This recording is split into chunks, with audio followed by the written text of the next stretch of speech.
The former Prime Minister Gordon Brown's opposition to the assisted dying bill, which is currently being debated at the moment. Brown's perspective is a powerful blend of personal experience, ethical considerations, and broader concerns about society and about the ethical implications of this.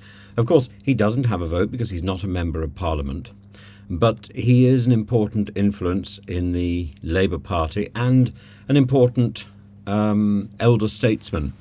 He anchors his argument in a profoundly moving personal tragedy, the death of his daughter Jennifer, just 11 days old in 2002. And writing in The Guardian today, he explains how he and his wife Sarah spent Jennifer's final days by her side, fully aware that hope had faded. Yet he described those moments as among the most precious days of our lives.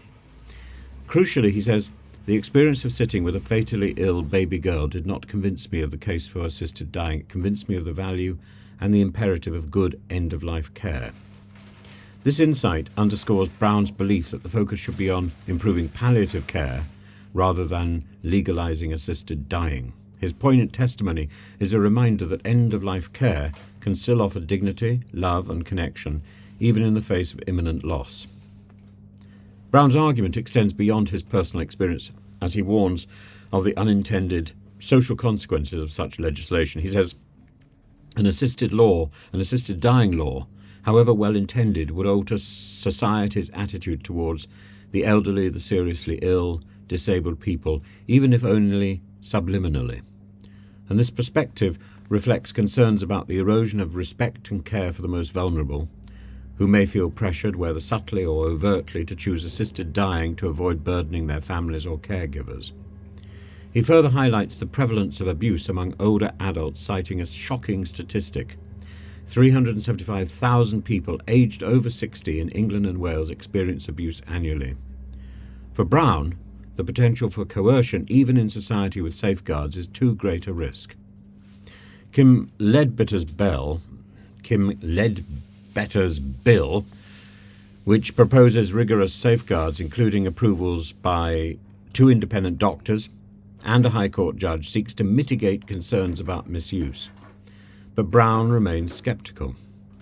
He points to the experience of the Dutch ethicist Theo Boer, who shifted his own stance on assisted dying after reviewing thousands of cases. Boer observed that patients often felt an unspoken pressure to move, highlighting the complexities of implementing such a law without unintended consequence. He also criticises the timing of the bill, arguing that the NHS's current struggles make this a particularly fraught moment to introduce such a profound change. He says, with the NHS still at its lowest ebb, this is not the right time to make such a decision.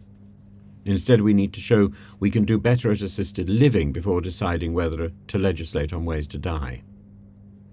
This plea for prioritising the improvement of palliative care over legislative changes reflects his pragmatic approach. A focal data poll, supports this view, with 70% of respondents agreeing that the UK should prioritise enhancing end-of-life care before considering assisted dying legislation.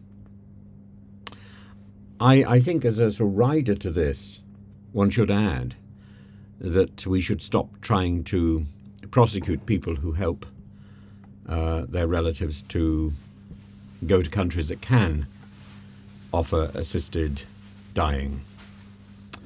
Brown fears that there's a slippery slope. As he writes, lawmakers undoubtedly out of compassion may find the erosion of safeguards and the extension of eligibility hard to resist. His concerns echo historical criticism of legal precedents leading to broader applications than was originally intended.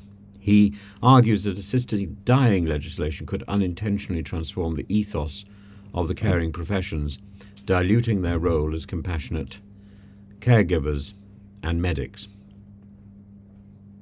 Instead of moving forward with the assisted dying bill, he calls for a commission to develop a comprehensive, fully funded 10-year strategy to enhance palliative care. This proposal reflects his belief that change in how we approach end-of-life care can offer a more ethical and compassionate alternative to assisted dying. His opposition challenges us to consider not only the ethical implications of assisted dying, but also the social, cultural, and institutional ramifications. His reflections on Jennifer's death remind us of the profound value of care, love, and the presence of our loved ones at the end of life. As the debate unfolds, we must weigh these considerations carefully, ensuring that any decisions reflect our shared commitment to dignity, compassion, and equity for all.